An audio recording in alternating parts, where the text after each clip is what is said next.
passado dia 9 de março, a v.e.schwab esteve em Londres e aqui a minha pessoa teve a oportunidade de a conhecer. A v.e.schwab esteve cá a fazer tour para promover os 2 últimos livros que ela lançou, The Near Witch e a graphic novel The Still Prince. Eu esperei por este momento desde sempre, desde que eu comecei a ler v.e.schwab, que fiquei completamente fascinada e eu estava sempre à espera deste momento. A sério, foi uma alegria tão grande conseguir perceber que ela vinha cá comprar os bilhetes e finalmente ir. A cena com eventos e autores é que há coisas que correm muito bem, há coisas que são completamente awkward. Já tive encontros com autores que foram amazing. E já tive encontros com autores que foram a coisa mais awkward e que eu saí de lá a querer me esconder e tipo do género, o que é que eu fiz à minha vida? Não é que eles vão lembrar, mas tu vais te lembrar. Com a v.e.schwab foi fenomenal, a sério, desde o primeiro momento foi fantástico. Ela esteve na Forbidden Planet a assinar livros, eu estive lá.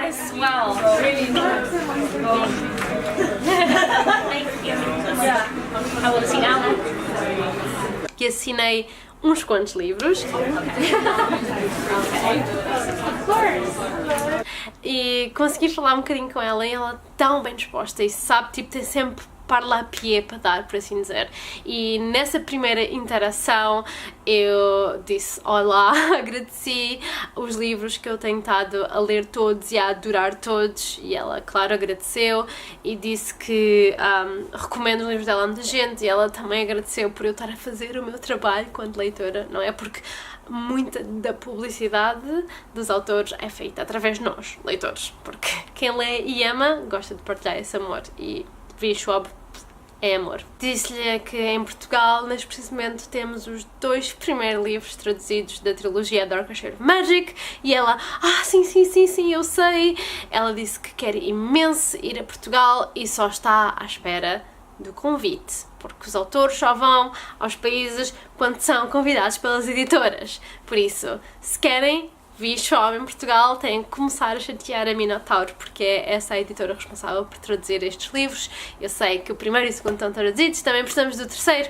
Eu comprei o primeiro em português para a minha irmã, porque eu adoro os livros e quero que ela leia e acompanhe esta história que eu também gosto tanto. Esta foi a primeira interação, correu tudo muito bem, mas foi tipo muito rápido, porque literalmente há uma fila e tipo tu estás a dar os livros, a trocar 2 palavras e ir embora.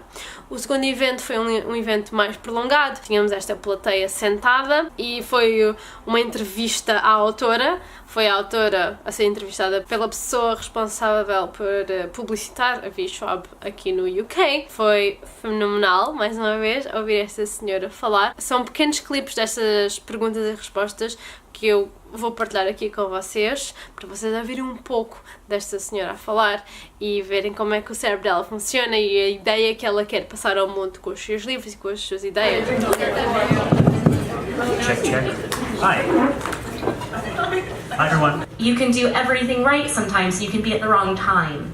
And so this is the right time. This is a really exciting time because after being out of print for 5.5 years, basically, The Near Witch is finally getting a chance to greet an audience that in some ways is primed for it, because I assume if you're here you probably have at least heard of me, maybe you read one of my books and you know that I'm a very strange, morbid, dark little writer, and this is a very strange, morbid, dark little book. Like a hint of whimsy, but I have a hint of whimsy in my Slytherin core. And yeah, it's really exciting and it's really surreal, and by virtue of you being the first stop, you can tell I haven't really figured out how to articulate this part yet, because I don't have a soundbite, because it's scary and weird, and I'm worried that everyone's going to judge it not in the context of the time in which it was made, and there are people for whom this is still their favorite of my books, and there are people who had no idea this book existed, and so it's just a bit peculiar. I'm just so grateful that it's coming out and that it's getting an opportunity to be seen and be read at a time that I think is better for it and for me, and then to have that at the same time with Steel Prince, which is the continuation, a prequel for those who don't know, a prequel comic set in a world that is my most popular. It's so weird, because everyone keeps touting both of these things as new things, and one of these things is the oldest of my things, and one of these is the newest of my things, and it just, you have to remember, if any of you are writers, that you will hopefully never be judged by one book. You will never only have one chance. When you're a debut author, they tell you this is your chance. as if you will never have another chance, as if this is not your first step in a career, but your only step in that career, when the truth is that hopefully all of your work, if you write and if you're lucky enough to get published, will be judged as a body of work and not of a single book. And I feel like this book is so indicative of that, that nothing can change with the book and everything can change with the story around the book. And that's kind of how we get here. And so it does feel like a really weird circular origin story tale, because I'm 31 now and I was 21 when I wrote this book, and my entire world has changed for worse and then for better and then for worse and then for much better in those 10 years. So I just want to say thank you for coming out to celebrate this thing which is the beginning and this thing which is kind of the end of itself in the Near Witch. I feel very clearly right from the beginning we see a theme that starts to emerge, which continues, I feel, in your later work. Yeah. That theme is revenge. Yeah. Is this something that you're conscious of as you're writing? And if so, is there something about the concept of revenge as a plot or as an action point in books that you're particularly fond of or interested in? Yeah, I think it's one of a few points that I'm really interested in. For those who don't know, because some of you might just be like, this says v.e.schwab, and I'm going to pick it up. Which, thank you. Thank you for having that faith in me. The Near Witch is a story about insider-outsider culture. And if you've read any of my other books, you know that along with revenge, are kind of like my pillars of narrative.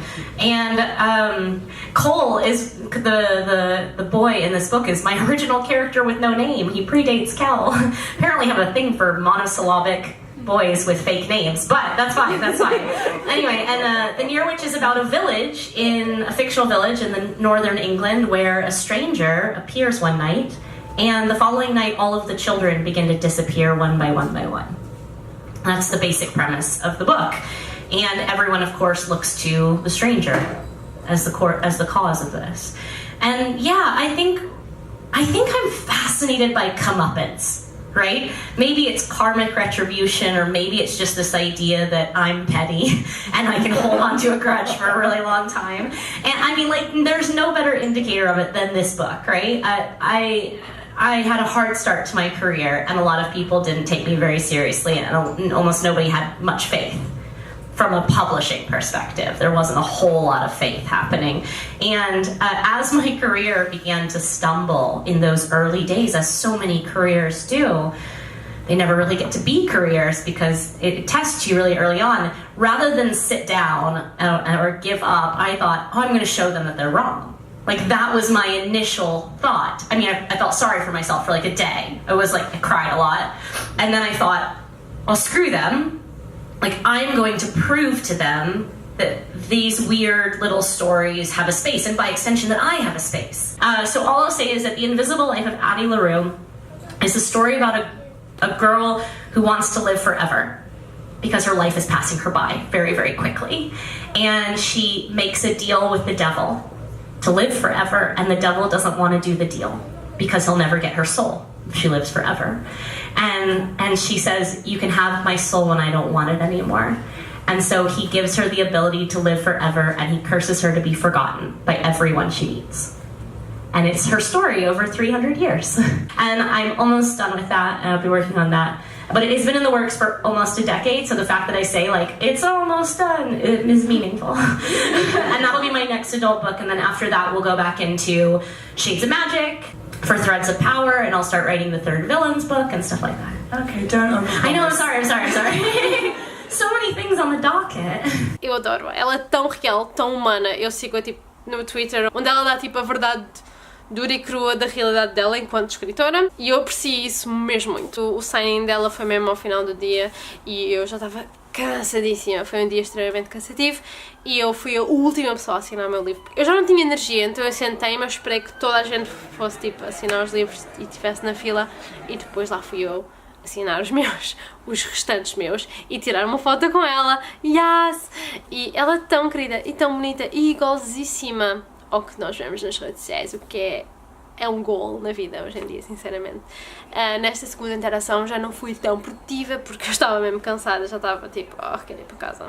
Mas também foi engraçado porque eu levava a minha câmera, a agente dela tirou a fotografia com a minha câmera e estava cheia de medo porque é uma câmera cara, por assim dizer, e ela tipo, oh my god, and if I break it? You're like, you'll be fine. I mean, são pequenas memórias, pequenas coisas que dão imenso gosto.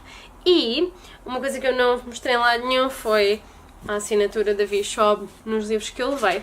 Vou-vos mostrar tipo só uma, porque eles no fundo são todos iguais.